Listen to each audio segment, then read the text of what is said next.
Michael Foley menempuh pendidikan di St. Columbus College dan Queen's University, Belfast, di mana ia meraih gelar dalam bidang kimia dan ilmu komputer. Ia menjadi pengajar selama 23 tahun di University of Westminster, mengajar teknologi informasi. Puisi pertamanya diterbitkan pada tahun 1969 di The Honest Ulsterman, majalah yang kemudian ia edit bersama Frank Ormsby, dan prosa pertamanya muncul dalam kolom satir di majalah Fortnigge, yang juga menserialisasikan novel pertamanya, The Passion of Jamesha Choyle. Setelah pensiun dari mengajar, ia menulis buku non-fiksi pertamanya, The Age of Absurdity, diikuti dengan Embracing the Ordinary, Life Lessons from Bergson, dan Isn't It Fun, Investigating the Serious Business of Enjoying Ourselves. Zandvoort, ketika menentukan apa yang penting dalam menjalani kehidupan yang berkembang, bagaimana hal itu berhubungan dengan cara seseorang hidup dan siapa seseorang seharusnya menjadi? Michael Foley, masalah pertama adalah bahwa berkembang itu seperti orisinalitas, kebijaksanaan, otoritas, dan kebaikan, di mana itu tidak dapat dikejar secara langsung, melainkan muncul sebagai produk sampingan dari kombinasi faktor-faktor. Masalah kedua adalah bahwa kombinasi yang diperlukan mungkin berbeda bagi setiap orang. Filsafat cenderung menawarkan rekomendasi satu ukuran untuk semua yang mengabaikan konteks, budaya masyarakat, dan temperamen serta keadaan individu. Dan masalah ketiga adalah bahwa apa yang mendorong perkembangan pada satu tahap kehidupan mungkin tidak berfungsi pada tahap lainnya. Mengacu pada konsep Yunani kuno tentang eudaimonia, apakah Anda berpikir bahwa gagasan tentang berkembangnya individu dan menjalani kehidupan yang baik telah sedikit berubah selama bertahun-tahun? Prinsip-prinsip umum yang sama terus muncul selama ribuan tahun dan di budaya-budaya yang berbeda, dalam ajaran agama, filsafat, sastra, dan, baru-baru ini, psikologi. Ini termasuk pemahaman, penerimaan kesulitan, tanggung jawab pribadi, otonomi, perhatian, transendensi, upaya tanpa henti, dan kesadaran terus-menerus akan penuaan dan kematian. Namun, campuran paling efektif dari semua ini dan konteks di mana mereka dapat diterapkan, baik secara pribadi maupun sosial, selalu berubah. Dalam buku Anda yang belum diterbitkan tentang filsafat proses, Anda menulis bahwa kita harus mengingatkan otak malas bahwa ia berada di dunia yang berisiko dan berubah, dan jika ia ingin terus berkembang, ia harus memperhatikan bagaimana kita dapat mengarahkan pikiran kita, mengingat kondisi yang selalu berubah, untuk memaksimalkan kemampuan kita untuk berkembang. Salah satu penemuan paling signifikan dari ilmu saraf adalah bahwa otak manusia adalah sistem prediksi. Otak tidak, seperti yang dulu diyakini, menunggu sinyal dari indera untuk tiba dalam urutan linear yang tertata, kemudian mencocokkannya dengan representasi, membuat keputusan rasional, dan mengirimkan perintah untuk tindakan kembali ke bawah. Sebaliknya, ia memprediksi apa yang menurutnya akan terjadi, berdasarkan pengalaman, dan bertindak sesuai dengan itu. Jadi persepsi bisa 90% penipuan dan hanya 10% penerimaan. Ini memiliki beberapa konsekuensi. Pertama, obsesi dengan prediksi, meskipun hidup terkenal tidak dapat diprediksi dan manusia terkenal buruk dalam membuat prediksi.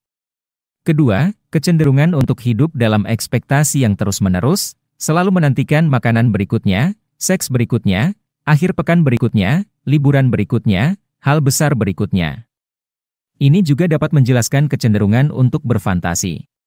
Jika otak terus-menerus memikirkan apa yang kemungkinan akan terjadi, ia bisa dengan mudah mulai memprediksi apa yang sangat ingin terjadi.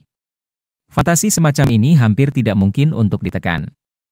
Pagi hari saya menulis tentang bahaya fantasi dan malam hari saya berfantasi tentang memenangkan hadiah untuk buku tersebut.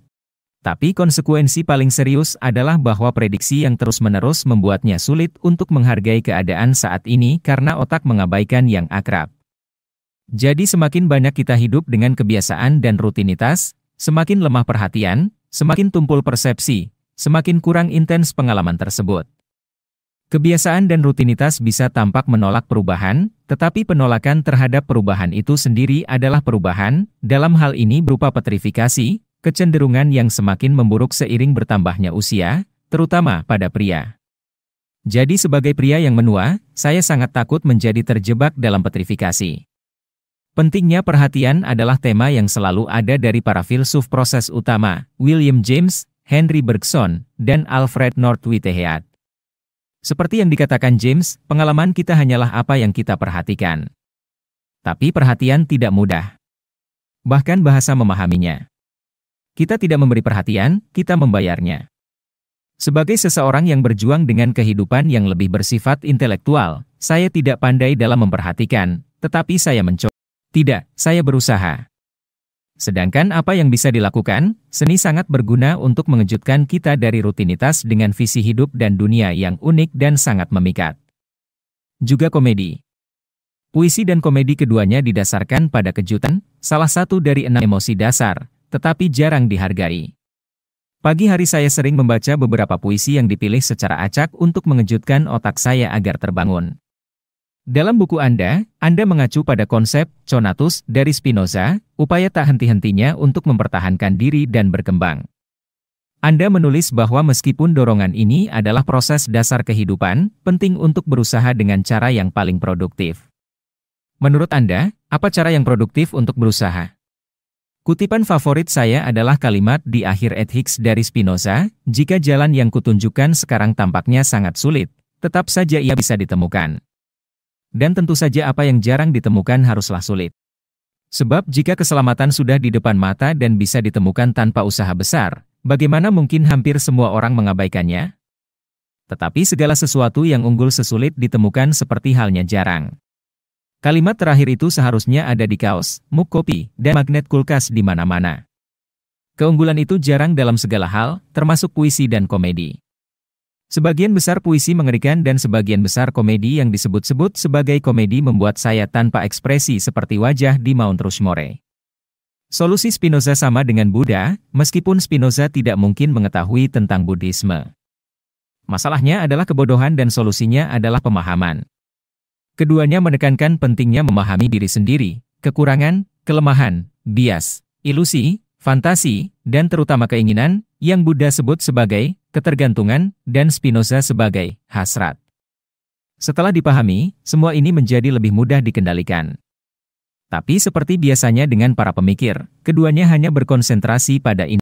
Juga perlu memahami kondisi sosial, budaya, di mana individu harus beroperasi. Dan jika, seperti yang diklaim oleh filsuf proses, segala sesuatu terhubung, maka untuk memahami apapun, perlu memahami segalanya. Sederhana.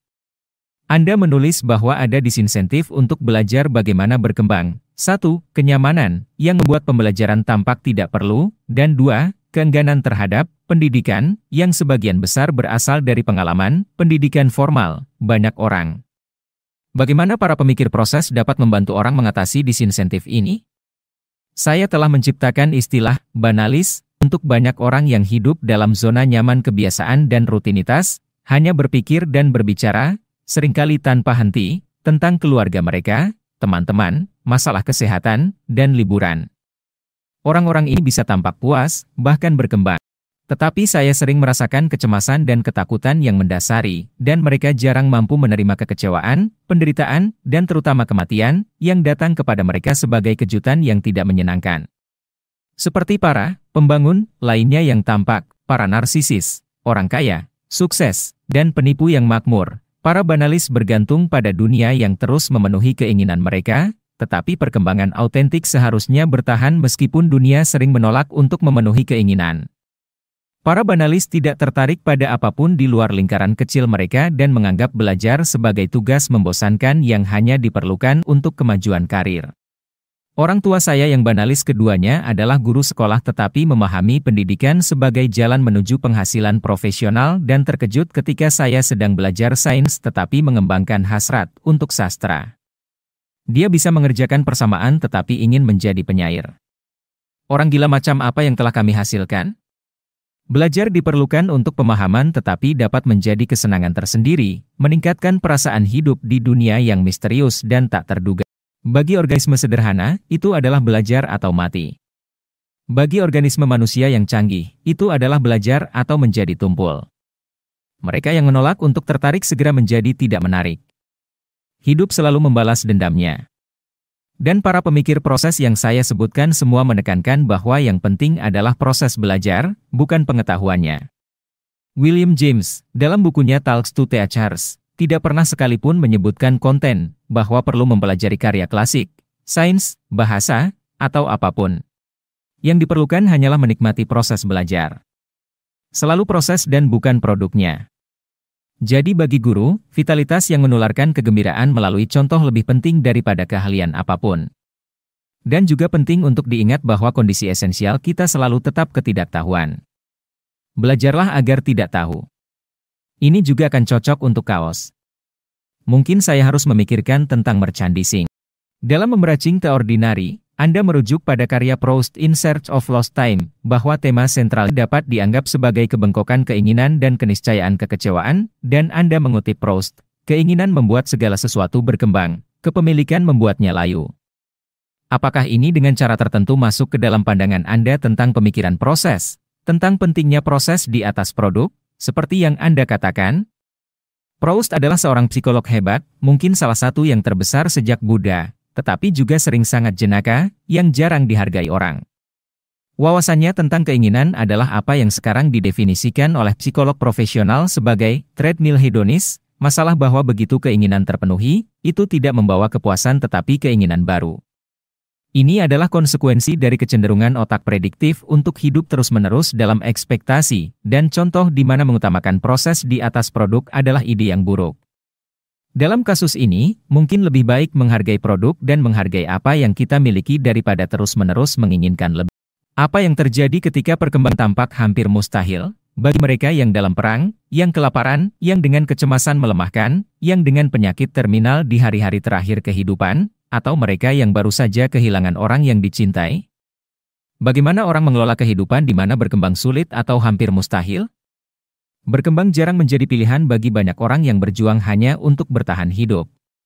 Itu adalah kemewahan yang hanya tersedia bagi mereka yang dapat mengandalkan tempat tinggal, makanan, dan pemanas, menikmati kesehatan yang cukup baik, dan memiliki waktu untuk merenungkan kehidupan mereka. Dan bahkan banyak yang diberkahi dengan kebutuhan dasar ini menderita penyakit, depresi, atau berkabung. Apa yang dibutuhkan oleh mereka yang menderita ini adalah terapi yang penuh belas kasih, bukan kuliah filsafat. Akan sangat keterlaluan jika memfilosofikan kepada siapapun yang menderita dalam kesakitan atau penderitaan, atau yang melakukan 3 pekerjaan berbayar rendah untuk bertahan hidup. Saya bertanya-tanya apa pendapat Anda tentang gagasan kesetaraan dalam berkembang. Tampaknya kesempatan untuk berkembang tidak tersedia bagi semua manusia dalam ukuran yang sama, bahwa beberapa orang berada dalam posisi yang lebih baik untuk berkembang daripada yang lain. Apakah ketidaksetaraan secara umum berdampak negatif pada kemampuan seseorang untuk berkembang? Ketidaksetaraan ekonomi yang membuat banyak orang hanya berjuang untuk bertahan hidup jelas menghambat perkembangan. Namun, kesetaraan secara umum adalah konsep yang licin. Seperti kebebasan, itu adalah nilai sakral di dunia barat yang tidak ada yang berani menyerang, meskipun banyak yang senang mengabaikannya. Keyakinan bahwa setiap orang memiliki nilai yang sama di mata Tuhan adalah kontribusi paling radikal dari kekristenan, sesuatu yang belum pernah disarankan oleh pemikir sebelumnya, dan ini sangat memengaruhi masyarakat barat, yang pada akhirnya mengarah pada keyakinan akan hak asasi manusia universal dan demokrasi perwakilan. Namun, apakah ada yang ingin merasa setara? Yang diinginkan setiap orang adalah merasa superior. Keindahan demokrasi adalah bahwa ia memberi semua orang kebebasan untuk merasa superior dengan caranya sendiri sambil mencegah mereka memaksakan hal ini terlalu brutal kepada orang lain. Demokrasi mungkin merupakan sistem yang paling memuaskan karena tidak memuaskan siapapun. Masalahnya adalah bahwa demokrasi menjadi terlalu puas diri dan menganggap dirinya bukan sebagai penemuan kontingen dari waktu dan tempat, tetapi sebagai tujuan akhir peradaban yang tak terelakkan, sebuah kebaikan mutlak yang abadi yang hanya menunggu untuk ditemukan dan diterapkan oleh semua orang. Seperti yang ditunjukkan oleh Bergson, demokrasi mungkin merupakan sistem pemerintahan yang paling tidak alami, bukan sebagai akhir yang tak terhindarkan tetapi sebagai proses historis yang dapat dengan mudah dibalik. Menurut Anda, bagaimana cara masyarakat Barat salah memahami apa yang penting untuk menjalani kehidupan yang berkembang? Dalam hampir setiap cara yang mungkin. Berkembang tampaknya tidak pernah lebih mudah, tetapi mungkin juga tidak pernah lebih sulit. Tampak mudah karena kita dibombardir dengan gambar-gambar selebriti menarik yang tampaknya menjalani kehidupan yang memuaskan tanpa usaha. Dan banyak dari orang yang tidak terkenal menciptakan persona online yang memberikan kesan bahwa mereka juga menarik, populer, dan menikmati kesenangan tanpa henti.